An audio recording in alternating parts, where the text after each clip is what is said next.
ನಮಸ್ಕಾರ ಗೆಳೆಯರಿ, stock market Kannada ಚಾನಲ್ಗೆ ಸ್ವಾಗತ ಸುಸ್ವಾಗತ. ಗೆಳೆಯರಿ, ವಿಡಿಯೋದಲ್ಲಿ ಈ ವಾರ ನಮ್ಮ ಮಾರ್ಕೆಟ್ ಅನ್ನ ಮೇಲೆ ಅಥವಾ ಕೆಳಗಡೆ ತಗೊಂಡು ಹೋಗಬಹುದಾಗಿರುವಂತಹ ಇಂಪಾರ್ಟೆಂಟ್ ಇವೆಂಟ್ ಗಳ ಬಗ್ಗೆ ತಿಳ್ಕೊಳ್ಳುವಂತ ಪ್ರಯತ್ನವನ್ನು ಮಾಡೋಣ. ಈ ವಾರ ಸಾಕಷ್ಟು ಇವೆಂಟ್ ಗಳಿದಾವೆ. ಖಂಡಿತ ಮಾರ್ಕೆಟ್ ಅಲ್ಲಿ ತುಂಬಾನೇ ರಿಯಾಕ್ಷನ್ ಬರುವಂತ ಚಾನ್ಸಸ್ ಇದೆ. ಹಾಗಾಗಿ ನೋಡೋಣ ಯಾವೆಲ್ಲ ಇದಾವೆ, ಎಷ್ಟು ಮಟ್ಟಿಗೆ ಇಂಪ್ಯಾಕ್ಟ್ ಮಾಡಬಹುದು ಎಲ್ಲವನ್ನು ಕೂಡ ತಿಳ್ಕೊಳ್ಳೋಣ. ಮೊದಲಿಗೆ ಡಿಸ್ಕ್ಲೇಮರ್ ಕೊಡ್ಲಿಕ್ಕೆ ಇಷ್ಟಪಡ್ತೀನಿ. ಇಲ್ಲಿ ಕವರ್ ಮಾಡ್ತಿರುವಂತ ಯಾವುದೇ ಸ್ಟಾಕ್ ಅನ್ನು ಕೂಡ ರೆಕಮೆಂಡ್ ಮಾಡ್ತಿಲ್ಲ. ನೀವು ಫರ್ದರ್ ಸ್ಟಡಿ ಮಾಡಿ ಎಡಿಷನ್ ತಗೊಳ್ಬಹುದು. ಆಸ್ ಎ ಎಜುಕೇಶನಲ್ ಪರ್ಪಸ್ ನಾನು ವಿಡಿಯೋ ನಿಮ್ಮ ಮುಂದೆ ತರ್ತಾ ಇದ್ದೀನಿ. ಗೆಳೆಯರೆ, ಮೊದಲಿಗೆ ಕಳೆದ ವಾರದ ಪರ್ಫಾರ್ಮೆನ್ಸ್ ಅನ್ನು ನೋಡಿಕೊಂಡು ಮುಂದುವರಿಯೋಣ. ನಮ್ಮ ನಿಫ್ಟಿಯ 5 ಡೇಸ್ ಪರ್ಫಾರ್ಮೆನ್ಸ್ ಅನ್ನು ಓಪನ್ ಮಾಡಿದ್ರೆ ನೋಡಬಹುದು 1.5% ಡೌನ್ ಅಲ್ಲಿ ಕ್ಲೋಸಿಂಗ್ ಅನ್ನು ಕೊಟ್ಟಿದೆ. ಎಸ್ಪೆಷಲಿ ಪ್ರೀವಿಯಸ್ 2 ಡೇಸ್ ಶುಕ್ರವಾರ ಹಾಗೂ ಗುರುವಾರ ಒಳ್ಳೆ ಕರೆಕ್ಷನ್ ನೋಡ್ಲಿಕ್ಕೆ ಸಿಕ್ತು. ಹಾಗಾಗಿ ಓವರ್ ಆಲ್ 375 ಪಾಯಿಂಟ್ಸ್ ಅಥವಾ 1.5% ಡೌನ್ ಅಲ್ಲಿ ಕ್ಲೋಸಿಂಗ್ ಅನ್ನು ಕೊಟ್ಟಿದೆ.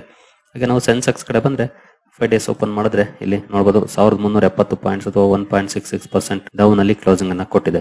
ಓವರ್ ನಮ್ಮ ಮಾರ್ಕೆಟ್ ಅಲ್ಲಂತೂ ವೀಕ್ಲಿ ಡೌನ್ ಟ್ರೆಂಡ್ ನೋಡ್ಲಿಕ್ಕೆ ಸಿಗ್ತಾ ಇದೆ.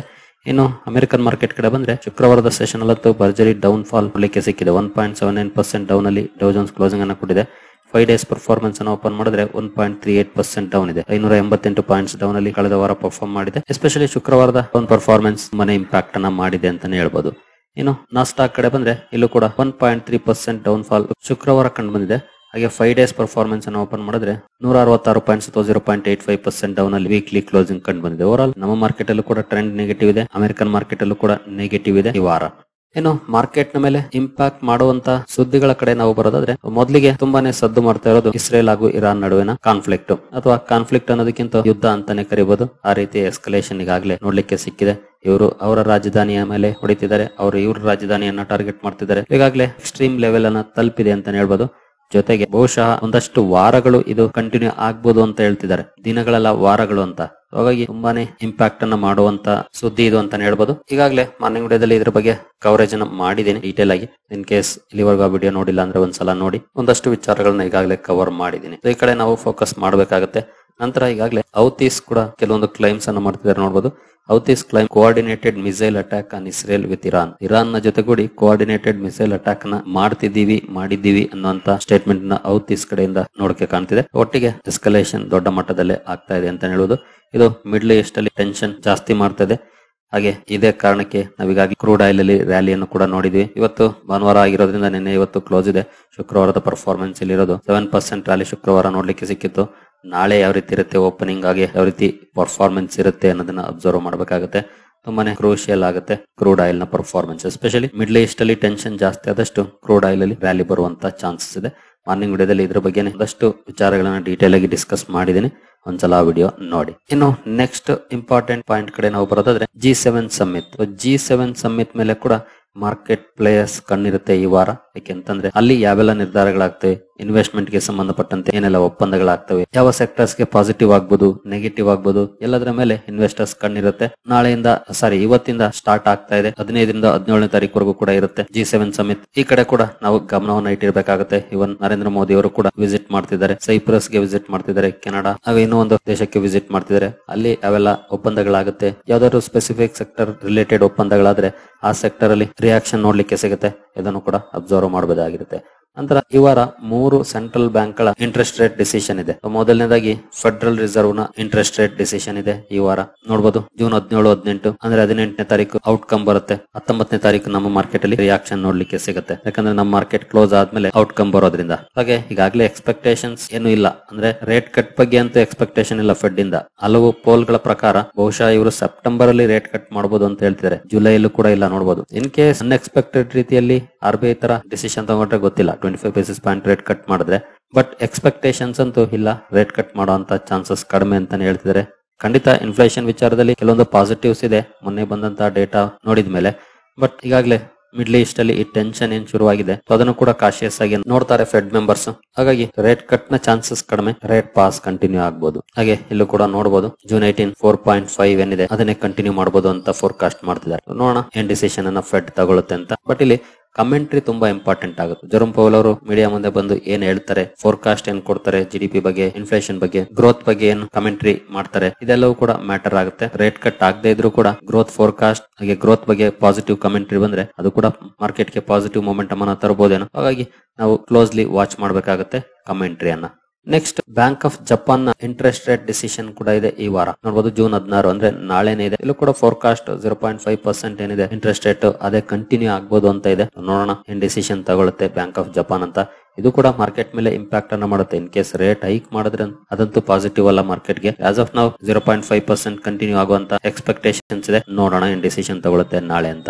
ನಂತರ ಯುಕೆ ಇಂಟ್ರೆಸ್ಟ್ ರೇಟ್ ಡಿಸಿಷನ್ ಕೂಡ ಇದೆ ಈ ವಾರ. ಡೇಟ್ ನೋಡಬಹುದು 19ಕ್ಕೆ 4.25% ಇದೆ ಇಂಟ್ರೆಸ್ಟ್ ರೇಟ್. ಅದೇ ಕಂಟಿನ್ಯೂ ಆಗ್ಬೋದು ಅನ್ನುವಂತ ಎಕ್ಸ್ಪೆಕ್ಟೇಷನ್ಸ್ ಕೂಡ ಇದೆ. ಕಳೆದ ಸಲ ರೇಟ್ ಕಟ್ ಮಾಡಿದ್ರು ಮೇ ನಲ್ಲಿ, ಜೂನ್ ಅಲ್ಲಿ ರೇಟ್ ಪಾಸ್ ಕಂಟಿನ್ಯೂ ಆಗುವಂತ ಚಾನ್ಸಸ್ ಇದೆ. ಅವಾಗ ಈ ಕಡೆ ಕೂಡ ಗಮನ ಇಡಬಹುದಾಗುತ್ತೆ. ಇದೇನಂತ ದೊಡ್ಡ ಇಂಪ್ಯಾಕ್ಟ್ ಅನ್ನು ಮಾಡುವಂತದ್ದಲ್ಲ. ಬ್ಯಾಂಕ್ ಆಫ್ ಜಪಾನ್ ಹಾಗೂ ಫೆಡ್ ತುಂಬಾನೇ ಇಂಪ್ಯಾಕ್ಟ್ ಮಾಡುತ್ತೆ. ಹಾಗಾಗಿ ಎರಡು ಇಂಪಾರ್ಟೆಂಟ್ ಡೇಟಾಸ್ ಆಗುತ್ತೆ. ಬಟ್ ಸ್ಟಿಲ್ ಇಲ್ಲೂ ಕೂಡ ಗಮನ ಇಡಬಹುದು. ಇನ್ ಕೇಸ್ ಅನ್ಎಕ್ಸ್ಪೆಕ್ಟೆಡ್ ಡಿಸಿಷನ್ ಬಂದ್ರೆ ಅದು ಒಳ್ಳೆ ರಿಯಾಕ್ಷನ್ಗೂ ಕೂಡ ಕಾರಣ ಆಗ್ಬಹುದು ಮಾರ್ಕೆಟ್ ಅಲ್ಲಿ. ಇನ್ನು ನೆಕ್ಸ್ಟ್ ನಮ್ಮ RBI MPC ಆಯ್ತು ಮೊನ್ನೆ ತಾನೆ. ಅದಕ್ಕೆ ಸಂಬಂಧಪಟ್ಟಂತೆ ಮಿನಿಟ್ಸ್ ರಿಲೀಸ್ ಆಗ್ತಾ ಇದೆ ಈ ವಾರದಲ್ಲಿ. ಅದು ಕೂಡ 19ನೇ ತಾರೀಕಿದೆ. 19ಕ್ಕಲ್ಲ 20ನೇ ತಾರೀಕಿದೆ. RBI ಮಿನಿಟ್ಸ್ ಅನ್ನು ಕೂಡ ಅಬ್ಸರ್ವ್ ಮಾಡಬಹುದು. ಅಂದ್ರೆ ಅಲ್ಲಿ ಮೆಂಬರ್ಸ್ ಏನೆಲ್ಲ ಡಿಸ್ಕಷನ್ ಮಾಡಿದ್ದಾರೆ, ಯಾರು ಜಂಬೋ ರೇಟ್ ಕಟ್ ಗೆ ಸಪೋರ್ಟ್ ಮಾಡಿದ್ರು, ಅಪೋಸ್ ಮಾಡಿದ್ರು, ಎಲ್ಲ ಡೇಟಾ ಕೂಡ ಇರುತ್ತೆ. ಜೊತೆಗೆ ಗ್ರೋತ್ ಬಗ್ಗೆ ಏನೆಲ್ಲ ಡಿಸ್ಕಷನ್ಸ್ ಆಗಿದೆ ಅದರ ಇಂಪಾರ್ಟೆಂಟ್ ಹೈಲೈಟ್ಸ್ ಇರುತ್ತೆ. ಹಾಗಾಗಿ ಮಿನಿಟ್ಸ್ ಅನ್ನು ಕೂಡ ನಾವು ಅಬ್ಸರ್ವ್ ಮಾಡಬೇಕಾಗುತ್ತೆ 20ನೇ ತಾರೀಕು. ಇನ್ನು FIS DIS activity, especially last 3 trading session ಅಲ್ಲಿ FIS ಕಂಟಿನ್ಯೂಸ್ ಆಗಿ ನೆಟ್ ಸೆಲ್ಲಿಂಗ್ ಅನ್ನ ಮಾಡಿದ್ದಾರೆ. ಬಟ್ DIS ಒಳ್ಳೆ ಪ್ರಮಾಣದ ನೆಟ್ ಬೈಯಿಂಗ್ ಅನ್ನ ಮಾಡಿದ್ದಾರೆ. ಬಟ್ FIS ಇಂದ ಇನ್ಫ್ಲೋ ಬರೋದು ತುಂಬಾನೇ ಇಂಪಾರ್ಟೆಂಟ್ ಆಗುತ್ತೆ ಮಾರ್ಕೆಟ್ ಗೆ. ಯಾಕಂದ್ರೆ ಇವರು ನಮ್ಮ ರುಪಿ ಬೈ ಮಾಡ್ತಾರೆ, ಅದು ರುಪಿನ ಸ್ಟ್ರಾಂಗ್ ಕೂಡ ಮಾಡುತ್ತೆ ಇನ್ಫ್ಲೋ ಬರೋದ್ರಿಂದ. ನೆಟ್ ಸೆಲ್ಲರ್ಸ್ ಆದ್ರೆ ಖಂಡಿತ ಅದು ಡಾಲರ್ ವರ್ಸಸ್ ರುಪಿ ಕಂಪೇರ್ ಮಾಡಿದ್ರೆ ರುಪಿಗೆ ನೆಗೆಟಿವ್ ಆಗುತ್ತೆ. ಹಾಗಾಗಿ ಈ ಕಡೆ ಕೂಡ ಗಮನ ಇಡಬೇಕಾಗುತ್ತೆ. ಎಸ್ಪೆಷಲಿ ಬ್ಯಾಡ್ ನ್ಯೂಸ್ ಗಳು ಬರುವಂತ ಸಂದರ್ಭದಲ್ಲಿ ಇವರು ಯಾವ ರೀತಿ ರಿಯಾಕ್ಟ್ ಮಾಡ್ತಾರೆ, ಬೈ ಮಾಡ್ತಾರ, ಸೆಲ್ ಮಾಡ್ತಾರ ಅನ್ನೋದು ಕೂಡ ತುಂಬಾನೇ ಇಂಪಾರ್ಟೆಂಟ್ ಆಗುತ್ತೆ. ಈ ಕಡೆ ಕೂಡ ನಮ್ಮ ಗಮನ ಇರಬೇಕಾಗುತ್ತೆ. ಇನ್ನು ಪ್ರೈಮರಿ ಮಾರ್ಕೆಟ್ಸ್ ಕಡೆ ಬಂದ್ರೆ ಓಸ್ವಾಲ್ ಪಂಪ್ಸ್ IPO ಈಗಾಗಲೇ ಓಪನ್ ಆಗಿದೆ. ಶುಕ್ರವಾರದಿಂದ ನಾಳೆ ನಾಡಿದ್ದು ಕೂಡ ಓಪನ್ ಇರುತ್ತೆ. ಜೊತೆಗೆ ನೆಕ್ಸ್ಟ್ ಶುಕ್ರವಾರ ಲಿಸ್ಟಿಂಗ್ ಇರುತ್ತೆ. ಇದನ್ನು ಕೂಡ ಅಬ್ಸರ್ವ್ ಮಾಡಬಹುದು. ನಂತರ ಅರಿಸ್ ಇನ್ಫ್ರಾ ಸೊಲ್ಯೂಷನ್ಸ್ 18ನೇ ತಾರೀಕಿಂದ ಓಪನ್ ಆಗ್ತಾ ಇದೆ. ಪ್ರೈಮರಿ ಮಾರ್ಕೆಟ್ ಕೂಡ ಸ್ವಲ್ಪ ಬಿಸಿ ಇರುತ್ತೆ ಈ ವಾರ. ಇದನ್ನು ಕೂಡ ಅಬ್ಸರ್ವ್ ಮಾಡಬಹುದು. ನಂತರ ರುಪಿ ವರ್ಸಸ್ ಡಾಲರ್ ನೋಡಿದ್ರೆ ಡಾಲರ್ ನೋಡಬಹುದು ಸ್ಟ್ರಾಂಗ್ ಆಗಿದೆ ಇತ್ತೀಚಿನ ದಿನಗಳಲ್ಲಿ. ಎಸ್ಪೆಷಲಿ ಜೂನ್ 11ರ ನಂತರ ನೋಡಬಹುದು ಯಾವ ರೀತಿ ಅಪ್ ಆಗಿದೆ ಅಂತ. ರುಪಿ ವೀಕ್ನೆಸ್ ನೋಡ್ಲಿಕ್ಕೆ ಸಿಕ್ಕಿದೆ. ಹಾಗಾಗಿ ಈ ಕಡೆ ಕೂಡ ಗಮನವನ್ನ ಇಡಬೇಕಾಗುತ್ತೆ ಯಾವ ರೀತಿ ಇರುತ್ತೆ ರುಪಿ ಪರ್ಫಾರ್ಮೆನ್ಸ್ ಅಂತ. ನಂತರ ಗೋಲ್ಡ್ ಒಂದು ಕೀ ಲೆವೆಲ್ 1 lakh ಏನಿದೆ ಅದನ್ನ ಕ್ರಾಸ್ ಮಾಡಿ ಟ್ರೇಡ್ ಆಗ್ತಾ ಇದೆ. ನೋಡಬಹುದು ಮೊನ್ನೆ ಎಸ್ಪೆಷಲಿ ಇರಾನ್ ಇಸ್ರೇಲ್ ನಡುವಿನ ಕಾನ್ಫ್ಲಿಕ್ಟ್ ಬಂದ ತಕ್ಷಣ ಗೋಲ್ಡ್ ಅಲ್ಲಿ ರ್ಯಾಲಿ ಶುರುವಾಗಿದೆ. 3.5% ರ್ಯಾಲಿ ನೋಡ್ಲಿಕ್ಕೆ ಸಿಕ್ಕಿದೆ. ಹಾಗಾಗಿ ಈ ಕಡೆ ಕೂಡ ಗಮನ ಇಡಬೇಕಾಗುತ್ತೆ ಯಾವ ರೀತಿ ಇರುತ್ತೆ ಪರ್ಫಾರ್ಮೆನ್ಸ್ ಅಂತ. ಈಕ್ವಿಟಿ ಮಾರ್ಕೆಟ್ಸ್ ಅಂಡರ್ ಪರ್ಫಾರ್ಮೆನ್ಸ್ ಅನ್ನ ಮಾಡಿದ್ರೆ ಗೋಲ್ಡ್ ಒಳ್ಳೆ ಪರ್ಫಾರ್ಮೆನ್ಸ್ ಅನ್ನ ಮಾಡುವಂತ ಚಾನ್ಸಸ್ ಜಾಸ್ತಿ ಇರುತ್ತೆ ಯಾವಾಗ್ಲೂ ಕೂಡ. ಎಸ್ಪೆಷಲಿ ಬ್ಯಾಟ್ ಸನ್ನಿವೇಶದಲ್ಲಿ ಕಮೋಡಿಟಿ ಚೆನ್ನಾಗಿ ಪರ್ಫಾರ್ಮ್ ಮಾಡ್ತವೆ. ಅದೇ ರೀತಿ ರಿಯಾಕ್ಷನ್ ಈಗಾಗಲೇ ಬಂದಿದೆ. ಈವನ್ ಲಾಸ್ಟ್ 6 months ಇಂದ ಕೂಡ ಗೋಲ್ಡ್ ಸಾಲಿಡ್ ಪರ್ಫಾರ್ಮೆನ್ಸ್ ಅನ್ನ ಮಾಡಿದೆ. ಆದ್ರೆ ಮಾರ್ಕೆಟ್ ಏನಂತ ಒಳ್ಳೆ ಪರ್ಫಾರ್ಮೆನ್ಸ್ ಅನ್ನ ಮಾಡಿಲ್ಲ. ಮಾರ್ಕೆಟ್ ಡೌನ್ ಆಯ್ತು, ಗೋಲ್ಡ್ ಕಡೆ ತಿರುಗ್ತಾರೆ ಇನ್ವೆಸ್ಟರ್ಸ್. ಅದೇ ಲಾಸ್ಟ್ 6 months ಅಲ್ಲಿ ಆಗಿರೋದು. ಈಗಲೂ ಕೂಡ ಮಾರ್ಕೆಟ್ ಅಲ್ಲಿ ಅನ್ಸರ್ಟನಿಟೀಸ್ ಜಾಸ್ತಿ ಇರೋದ್ರಿಂದ ರ್ಯಾಲಿ ಕಂಟಿನ್ಯೂ ಆಗುವಂತ ಚಾನ್ಸಸ್ ಕೂಡ ಇರುತ್ತೆ. ಹಾಗಾಗಿ ಗೋಲ್ಡ್ ಕಡೆ ಕೂಡ ಕಾನ್ಸಂಟ್ರೇಷನ್ ಇಡಬಹುದು. ಇನ್ನು ಕಾರ್ಪೊರೇಟ್ ಆಕ್ಷನ್ಸ್ ಕಡೆ ಬಂದ್ರೆ ಈ ವಾರದಲ್ಲಿ ಹಲವಾರು ಕಂಪನಿ ಸುದ್ದಿಯಲ್ಲಿ ಇರ್ತವೆ. ನಾಳೆ ಬಜಾಜ್ ಫೈನಾನ್ಸ್ ನ ಸ್ಟಾಕ್ ಪ್ರೈಸ್ ಅಡ್ಜಸ್ಟ್ ಆಗುತ್ತೆ. ಯಾಕೆಂತಂದ್ರೆ ನಾಳೆ ಎಕ್ಸ್ ಡೇಟ್ ಆಗಿರುತ್ತೆ ಬೋನಸ್ ಹಾಗೂ ಸ್ಪ್ಲಿಟ್ ಗೆ. 1:2 ರೇಷಿಯೋದಲ್ಲಿ ಸ್ಟಾಕ್ ಸ್ಪ್ಲಿಟ್ ಆಗುತ್ತೆ. ಹಾಗೆ 1 ಶೇರ್ಗೆ 4 ಶೇರ್ಗಳನ್ನ ಬೋನಸ್ ಆಗಿ ಕೊಡುತ್ತೆ ಕಂಪನಿ. ಅಂದ್ರೆ 1 ಶೇರ್ ಇದ್ರೆ 10 ಶೇರ್ಗಳಾಗುತ್ತೆ ಟೋಟಲ್. ನಾಳೆ ಬಜಾಜ್ ಫೈನಾನ್ಸ್ ನ ಸ್ಟಾಕ್ ಪ್ರೈಸ್ ಅಡ್ಜಸ್ಟ್ ಆಗುತ್ತೆ 1:10 ರೇಷಿಯೋದಲ್ಲಿ. ಇನ್ ಕೇಸ್ ನಿಮ್ಮ ಪೋರ್ಟ್ಫೋಲಿಯೋದಲ್ಲಿ ಇದ್ರೆ 90% ನೆಗೆಟಿವ್ ತೋರಿಸುತ್ತೆ. ಬಟ್ ಭಯ ಪಡುವಂತ ಅವಶ್ಯಕತೆ ಏನಿಲ್ಲ. ಇದು ಕಾರ್ಪೊರೇಟ್ ಆಕ್ಷನ್ ನ ಕಾರಣಕ್ಕೆ ಆಗುವಂತ ಬದಲಾವಣೆ ಅಷ್ಟೇ. ಒನ್ಸ್ ನಿಮ್ಗೆ ಅಡಿಷನಲ್ ಶೇರ್ಗಳು ಕ್ರೆಡಿಟ್ ಆದ್ಮೇಲೆ ಆ ಪ್ರೈಸ್ ಅಡ್ಜಸ್ಟ್ ಕೂಡ ಆಗುತ್ತೆ. ನಾಳೆ ಸ್ಟಾಕ್ ಪ್ರೈಸ್ ಅಡ್ಜಸ್ಟ್ ಆಗುತ್ತೆ ಬಜಾಜ್ ಫೈನಾನ್ಸ್. ಹಾಗೆ ಬೇರೆ ಕಂಪನಿಗಳನ್ನು ನೋಡಿದ್ರೆ ಹಲವಾರು ಕಂಪನೀಸ್ ಡಿವಿಡೆಂಡ್ ನ ಕಾರಣಕ್ಕೆ ಸುದ್ದಿಯಲ್ಲಿರುತ್ತವೆ. ಇನ್ನು ಹಾಜ್ಕಾನ್ ಗ್ಲೋಬಲ್ ಸರ್ವಿಸಸ್ ಸ್ಟಾಕ್ ಸ್ಪ್ಲಿಟ್ ಇದೆ. 10 ರೂಪಾಯಿ ಇರುವಂತ ಫೇಸ್ ವ್ಯಾಲ್ಯೂ ₹1 ಮಾಡ್ತಾ ಇದೆ ಕಂಪನಿ. ಅಂದ್ರೆ 1:10 ರೇಷಿಯೋದಲ್ಲಿ ಸ್ಟಾಕ್ ಸ್ಪ್ಲಿಟ್ ಆಗುತ್ತೆ. 20 ಜೂನ್ ಎಕ್ಸ್ ಡೇಟ್ ಆಗಿರುತ್ತೆ. ಇನ್ನೆಲ್ಲ ಕಂಪನೀಸ್ ಡಿವಿಡೆಂಡ್ ನ ಕಾರಣಕ್ಕೆ ಸುದ್ದಿಯಲ್ಲಿರುತ್ತವೆ.